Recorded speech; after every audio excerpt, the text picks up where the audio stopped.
هذا الفستان هو فستان سهرة أسود، ولكن هو طبعا الهاشمي مالتنا هو عبارة عن ردان طويلة، فأنا سويت عباية تشبه الهاشمي بس ردان وعليها تطريز شعر لمياء عمارة أو غني لبغداد، وعليها من وراء نخلة وعليها فوق النخل.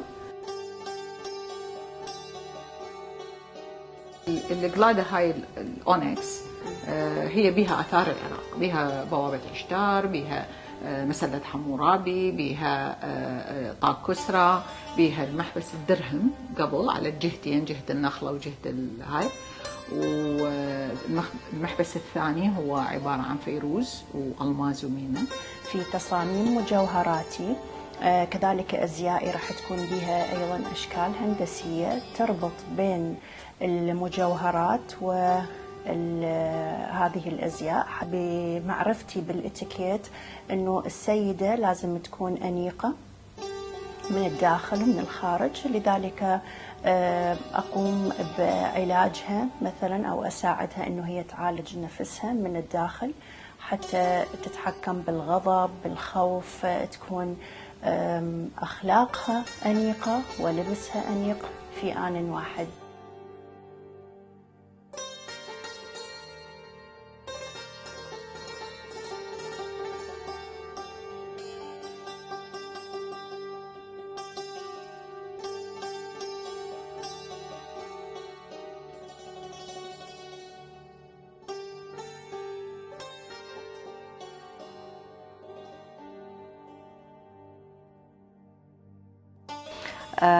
طبعا هوايتي هي عرض الأزياء، واستمتع جدا اثناء التصوير عرض الازياء، وكذلك دعم المشاريع النساء العراقيات.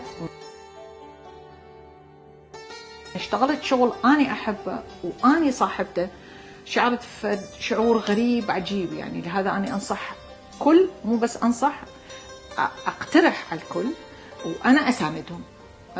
فهاي فكرة إنه نساعد النساء بعضنا، بدل ما أجيب غربة نجيب نساء ونجيب نساء قادرات، لأن هم الحقيقة قلت ليش 5% من دماغنا مستخدمين، بعد إذا نستخدمه كله نكسر الدنيا.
القلادة هي عبارة عن شيء من آثار العراق، من التراث العراقي اللي هو 7 عيون وفلوس الملك فيصل وعليه صورة الملك فيصل، وهي من العاش طبعا، وسن الذيب والعفص. راتشي بوابة عشتار، والمحبس هو.